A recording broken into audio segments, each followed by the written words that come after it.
This episode of Walt Disney World Today is sponsored by MEI and Mousefan Travel, who specialize in cruises and vacation packages to Disney and other destinations around the world. MEI and Mousefan Travel is an authorized Disney vacation planner. They provide their signature services with no additional agency fees. To get your free no-obligation quote, visit www.mousefantravel.com. This is Walt Disney World Today. Give us 5 minutes and we'll give you the world. It's Wednesday, April 28th, 2010, and this is episode 713 of WDW Today. I'm Matt Hochberg of StudioCentral.com.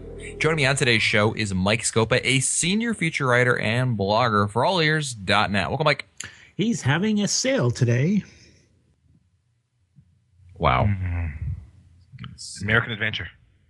Oh, wow. Nope. I would have guessed that too, yeah. Selling the apples? Yes. Yeah, good guess. He's having a sale today. For the timekeeper? Well, I know it's not the gift store. Stop. Yeah. That's a 4-letter word. I don't know. What is it, Scopa? It's the line that's given when you're in the Jungle Cruise and you're going by the guy who's got the shrunken heads. Chief Name. Name. That's very good. Also joining us on today's show is Mike Newell of Mouse World Radio. Welcome to the show, Mike. I can honestly say I don't know much about the Jungle Cruise jokes. I feel ashamed. Well, it's okay. We all have our faults. Also joining us on today's show is master statistician Fred Hazelton of the Unofficial Guide. And Fred, you've been doing well in the minor leagues, and we're calling you up for today's show, doing a little spot start here. Thanks for filling in. Sweet. Always happy to help out. A cup of coffee with the big guys. That's right. Len pulled a hammy going down first base, and I forgot you're Canadian. Let me put this in perspective. Here we go. There was a shot from the blue line that ricocheted off the lineman, and it's a 5-minute penalty. Nice try. Okay. Hey, man, I didn't know you knew curling. Isn't it bad enough that you alienated all the Kelly Clarkson fans? Now you're going to alienate all the Canadians? I think I'm an equal opportunity offender. That's how I see it. Thank you, Howard Stern. That's right.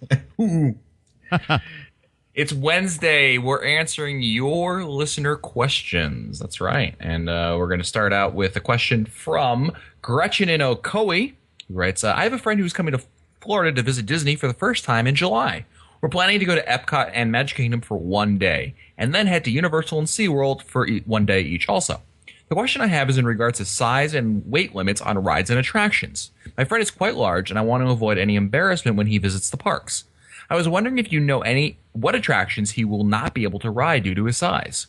I asked the guest services, and they did not have a list and said it would be up to the individual rides. I'm guessing he'll be unable to ride Space Mountain due to the size of the car, and Expedition Everest due to the restraint system.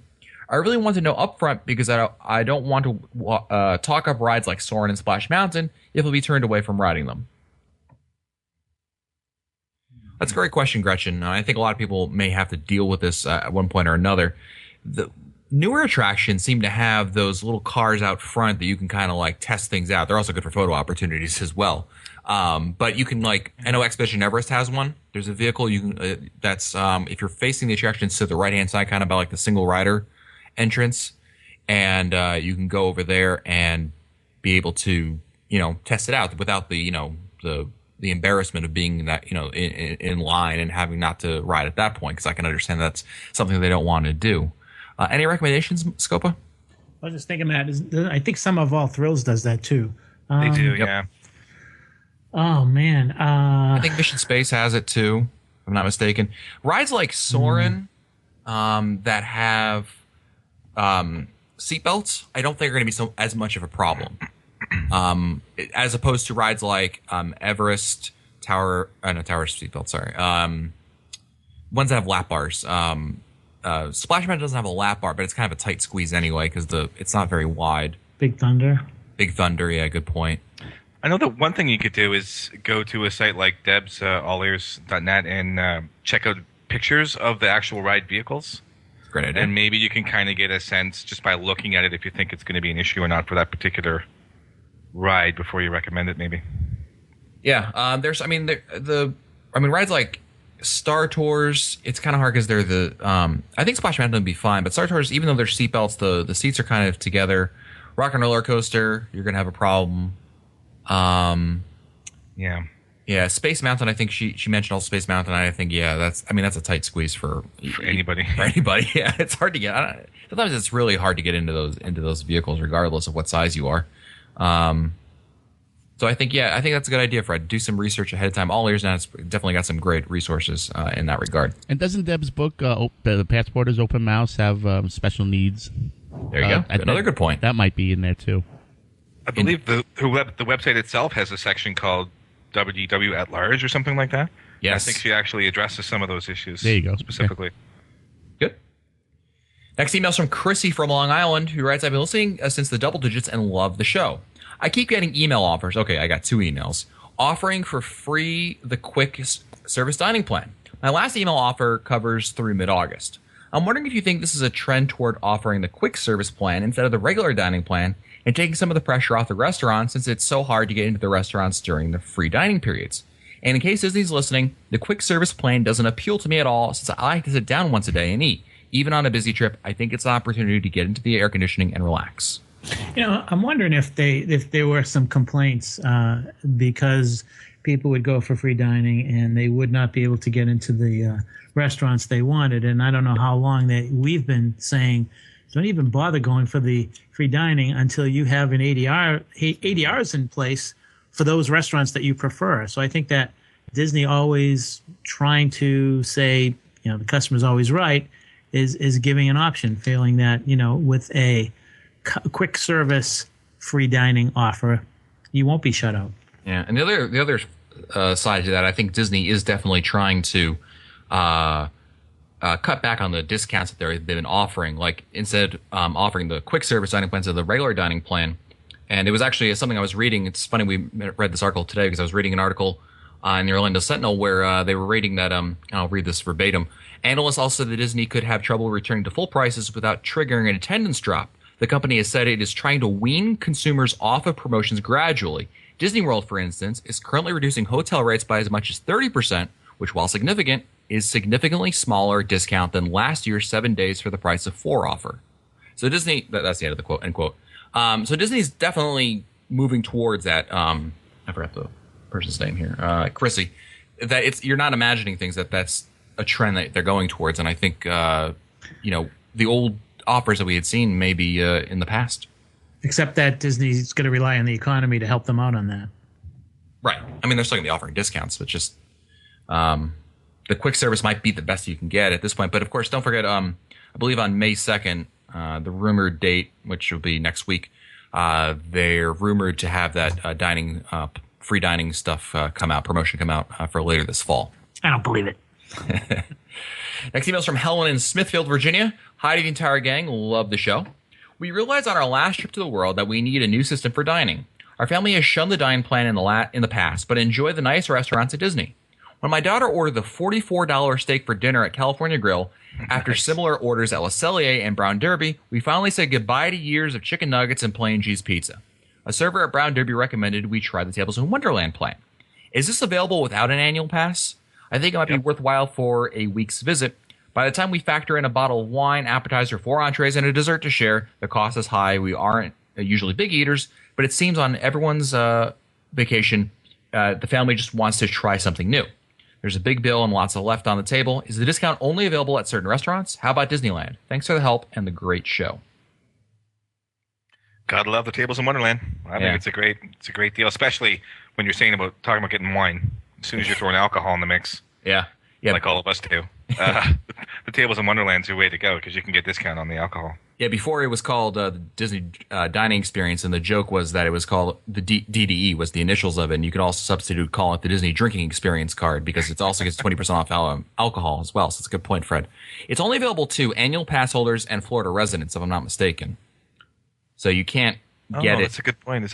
Yeah, I think you're right about that. I don't think anyone can. If you don't have an annual pass and you don't live in the state of Florida, I don't believe you're eligible for it. That's a good point. Yeah. For the restaurants, Scopa, do you want to kind of explain how it kind of works? Because not all restaurants are included on the Tables of Wonderland card. No, when you get your Disney, when you get Tables of Wonderland card, you usually get you get a little piece of paper that tells you of all the participating restaurants. And for the most part, the participating restaurants are all Disney owned, although it's been changing a little bit lately. And the card allows you to get 20% off everything, including food and drink.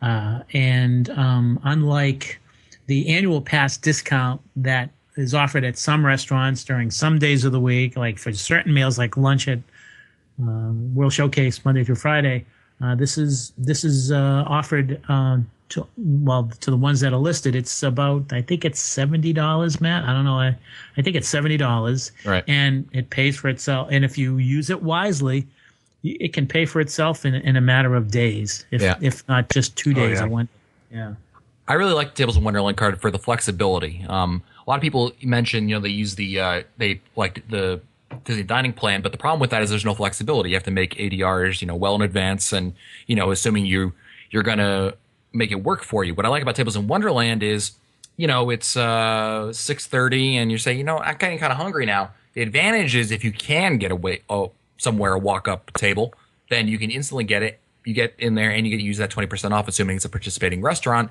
And while Mike said, there's not all the restaurants participate in, I find a vast majority do, especially in-park restaurants and the resorts especially as well. It's just, you have some hits or misses now and then. But the great thing about it is that it really can pay for itself very quickly if you do use it often enough. So if you're coming down either for a really long trip or if you're coming down multiple times per year, I think you could definitely benefit from getting that. Helen adds, P.S. It would taste all that much better if Len paid. I agree. Always does. Always does. Next email, Newell, this is a good email from you. For you, rather. From me? It's from Dear Matt. It's for you. It's from, I don't know if you know the guy, Steve from Yellowstone, who writes, why are Hollywood Studios parades so... Ramon! Sorry. That's an inside joke. Inside joke. I don't know if it's a serious question or not, but why are the Hollywood Studios parades so loud? You gotta... It's a block party, man. This isn't Sunday brunch with your in-laws. This is, get out and dance. I think it's loud due to the fact of the way it's constructed. I mean, it's not as open, I don't think, as the Magic Kingdom is. Like when they do a parade, you have the hub where the sound can go out. You really don't have that at the studios because it's almost like a T where it's blocked with with a hat or the theater behind it, and then actual the street. There's nowhere for the sound to go, so it may seem louder there because it's really enclosed as opposed to open at the Magic Kingdom or even Epcot. Epcot's even more open than any place else. Good point. So I think it's more of an audio technical thing because of the way it was constructed. I don't know if that was done on purpose, but it's definitely the way it is now. Next email is from Elise Lagana, who writes, I believe it was in episode 615 that someone mentioned that Disney's Magic Music Days. I was fortunate enough to be able to participate in Magic Music Days in my senior year of high school back in the spring of 2004. My entire music department applied and submitted our audition tapes and were accepted. We traveled from Western New York to Florida for an experience I'll never forget. I was part of the high school show choir, and we met behind the park in a parking lot with a large trailer for us to, I lost my spot here, to change into our costumes and keep our stuff while we perform. A cast member led us down through the tunnels, and she puts tunnels in quotes. It was a very unique experience to go where most guests do not get to venture. We entered onto a stage which was in an elevator, and they shut the door and started the music. The elevator rose, and we started dancing and singing as the stage stopped. We were performing on stage where Sonny Eclipse usually does his musical comedy bits at Cosmic Rays Starlight Cafe in Tomorrowland at Disney's Magic Kingdom. We performed for about 20 minutes in front of the Disney guests, helping create the magic, and then the elevator lowered back down, and we walked back through the tunnels and backstage to change into our clothes and once again return to the park. It's a pretty cool story. Yeah. That is cool. It's not everybody can say that they played on the same stage as the great Sonny Eclipse. And I'm being serious about that. I'm not making light of it. That's really cool. Next email is from Al from St. Augustine, Florida, who's a Mouscellaneous on the boards, unofficial guide owner, and Touring Plans subscriber. He gets 3 bells. Hooah, ding. Greetings all. I have a quick question about the Disney Royal Family 5K run. I'm a guy with a 2-year-old son. He's a product of Narcoossee's and was interested in entering us into the stroller division of this race. My dilemma is the race is offered during the Disney Princess Marathon weekend. Does this mean only women can enter? Scopa? I'm living proof that the answer is no. There were 14,500 and change people who ran in the March 2010 Princess Half Marathon. 500 of those were men. Men can enter. They're just not eligible for prizes. Al writes, if so, do I have to don a princess costume? You can't don anything worse than what Brad Garfunkel ran in. I'll tell you. But you're not forced to. Yeah, no, you can run in anything you want, although there are men who run in tutus. Are there any other stroller events throughout the year? Don't they have a family thing, Mike, for before the marathon?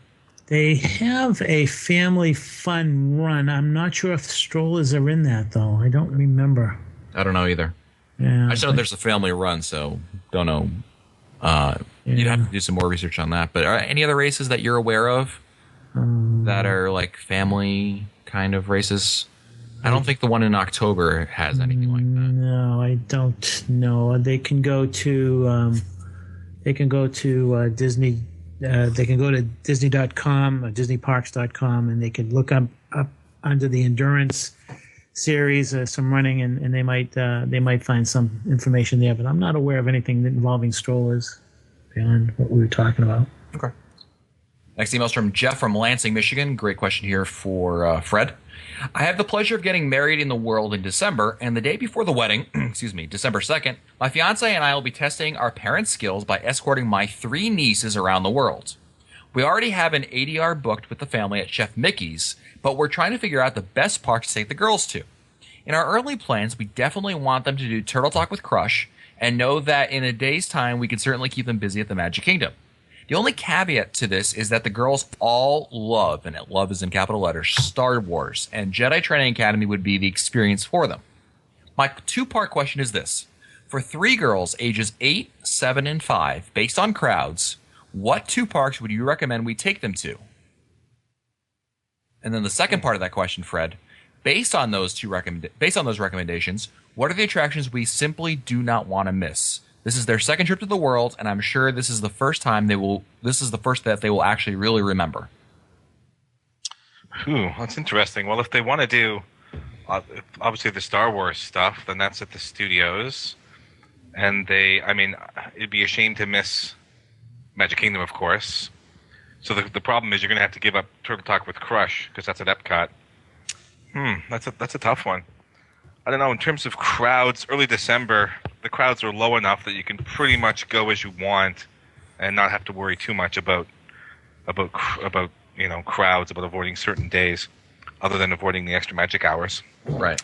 Probably the best thing to do would be to get park hoppers on their passes and do a combination of things where maybe they go to Epcot in the morning, do Soarin', a few other things, like do a morning touring plan that includes Turtle Talk, and then go over and do the studios in the afternoon.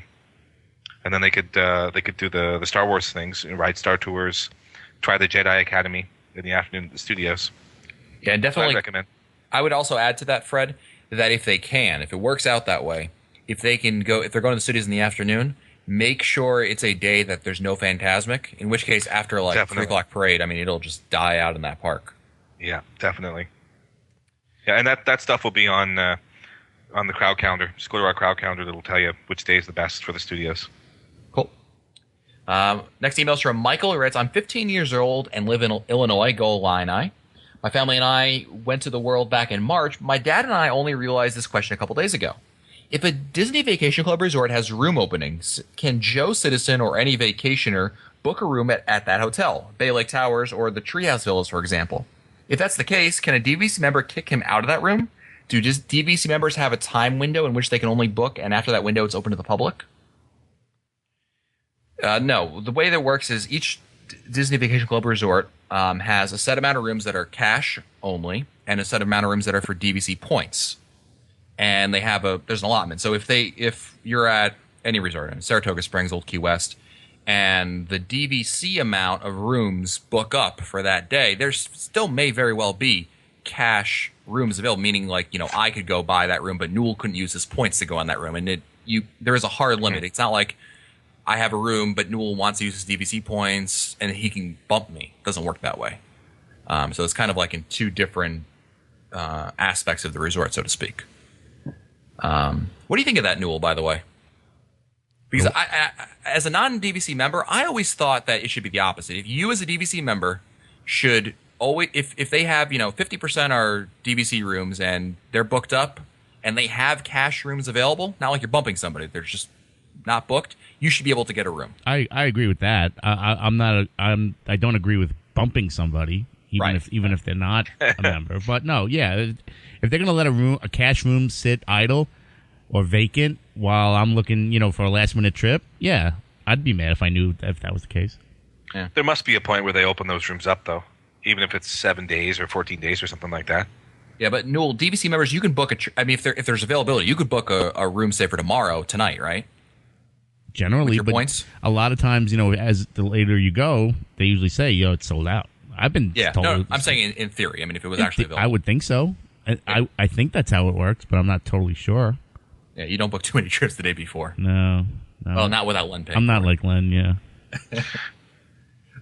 Writes also, I've been a big fan of the Haunted Mansion since I was 5. Do any of you guys know, any idea how long you have to work at the park before getting a job at a headliner attraction like the Mansion? I'm 6'5", so maybe I could stand in for Ezra when he breaks down. Nice. I know certain attractions you can't direct hire, like you can't come not work for the company, be hired and work in them, like Tower of Terror. You cannot be hired and work at Tower of Terror to begin with. You have to work somewhere else first. How long it is, I think it kind of varies from person to person. When when there's an opening, first and foremost, when your manager, will approve your transfer and all that kind of stuff. Although I do believe that being 6'5" is a benefit. Because it's a benefit if he wants to be a character, yeah. Well, it's also a benefit if he wants to work at Mansion. No, yeah, but think about it. He's tall. The and, Mansion, yeah. Yeah, that's true. That's not that it's creepy, but that's kind of, if he's done upright, that's really scary. You bring up a good point, though. I mean, truthfully, I know you want to work in the Haunted Mansion, but if you could have a really good career as a character, because the very short and the very tall are what Disney's always looking for. That's very true. So 6'5" is pretty tall. Next email is from Mike Fess of Rochester, New York. Hey, Mike. All right. I was wondering if any of you have any good diners outside of Disney World. I'll have a car, so traveling is not a problem. Since, like most people, I will be on a budget. I find diners are a great way to stretch your dollar and still get good portions and great food while on vacation. Of the many trips I've taken to the world, I never thought about it because I always wanted to eat on property. But now it's been there, done that, and in case you were wondering, I would like to have breakfast at a diner. I do not want to leave a park to get food. Trail's End is the exception. As the Great Scopa once chiseled on the walls of the pyramids in Egypt, when pyramids were not even cool yet, quote, my time is worth the most at Walt Disney World, end quote. I know what you're going to say. Well, Waffle House. Bingo. Yeah, Yep. You get breakfast any time of the... It's probably... Well, he asked. He wants a diner to get breakfast. Yeah, it's probably the closest thing to a diner. Yeah, That there or really Denny's. aren't diners. That's the one thing I miss, Newell, about living in Florida is like in New York and New Jersey and even in New England. I mean, you can get a great diner experience, Right. almost anywhere. Yeah. And down here, there's really not so much diners. There's Perkins, but yeah, those I aren't very was going to say, good. you're going to find a Perkins or a Denny's. Denny's. Or, yeah. Those aren't very good. Yeah. I would recommend Waffle House. I like it. It's an experience. I know that, Fred, we brought your girlfriend over there from Canada, and she had never been there, and that was quite a cultural experience. Oh no, it was a highlight of the trip. See? Ask Heliopolis. Yeah, that's true also. Very good. Next email is from... Who's the next email from? Amber and Michael Blasco, a.k.a. Mousecadude. Right, so here's my question. We're going to the world in December. My parents are joining us a few days after we arrive. We're staying at Saratoga Springs, and my parents, are taking Magical Express to the resort. If their flight lands at 11:52 a.m., do you think they can get to the hotel and hop on the first bus to Hollywood Studios for a 1:30 lunch at 50's prime time? Will they make it on time or at least within 15 minutes of the reservation? It's tight. Where are they staying, Matt? Saratoga. Saratoga. So the 11:30 they land, and they want to get to 11:52. No. 11:52. They won't. No They way. want No. to get by 1:30. That's Yeah. pretty No. tight. No. 2 o'clock would even be tight. Yeah, I guess. They got to check in. They have to. Yeah, well, I'm assuming like if they just got off the bus and didn't even touch their luggage, didn't check in, just went straight to the studio's bus, even then Yeah. you're cutting it pretty close. Because who knows how long you're going to wait for your bus to And the who, resort you from might be on the airport. last stop.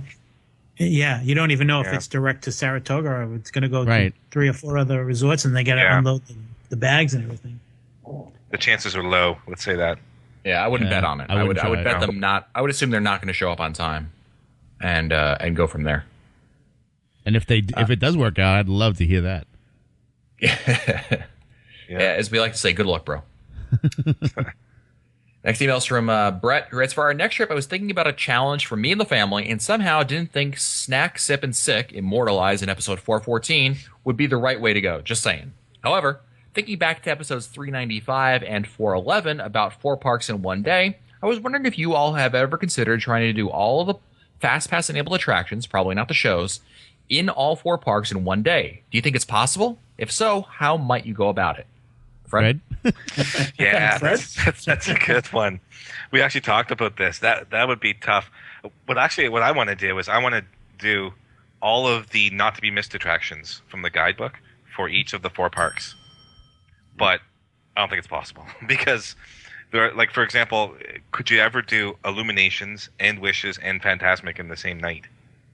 I mean, the stars would have to be aligned. I mean, the schedule would have to be so weird that Yeah, it would really take. Possible. Yeah, and of course, on those kinds of days, Fred, where it would work that way, you're going to have mega crowds to deal crowds. with. Yeah, you're talking Christmas, New Year's, July 4th, stuff like that. Exactly. In terms of doing all the FastPass attractions, yeah, you could. You could probably do that. I mean, really, Animal Kingdom only has 4. The Studios only has what, 4? Yeah, most of the shows don't even use them anymore. Shows. Yeah. Yeah. So yeah, you could do those ones very quickly, and then the Magic Kingdom, of course, has what, 7 or 8 or something like that. So Yeah, I you think probably want to go there first and do all those ones. Yeah, it's possible. It's possible. But is the person sending that email is that person implying actually doing it via the FastPass route?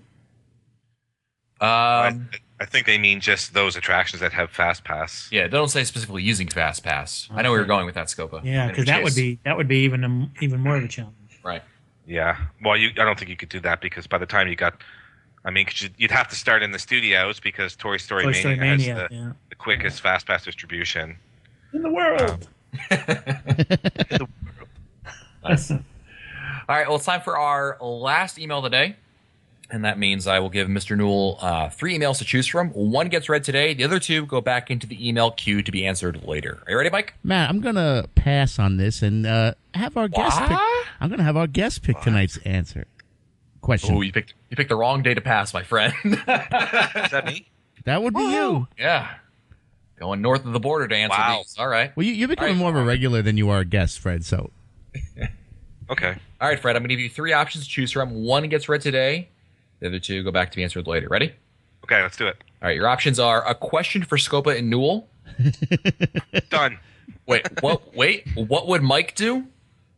I cool. Which mic? It doesn't say. Or what's that smell? Oh, Which mic smells? Good choice, Mike. Yeah. wow. That's So, smell. Sorry, question Fred. for So much Scopa and pressure. Newell. What would Mike do? What's that smell? I gotta go with what's that smell. Wow, okay.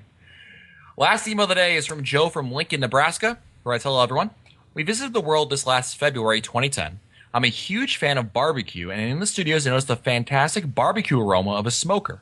I think this was in the area by Muppet Vision 3D. Anyway, we looked all over for a restaurant serving this type of food, but could not find it. The only one we could find was the quick service place across the park by the Tower of Terror in Aerosmith. It wasn't that good either. Is there any other one that actually serves real smoked barbecue? If so, where is it? We will be eating during our next visit in February 2011. At the studios? The only place I can think of would be Studios Catering Company before they Right. Before they modified. before they changed the menu just last month. They had that a, pulled pork sandwich. That was yeah, they had a pork sandwich and a chicken. Pulled pork, yeah. Yeah. It was actually That's- very good. Nice. Did you like it? I like the pulled pork. Yeah, it was really Yeah. good.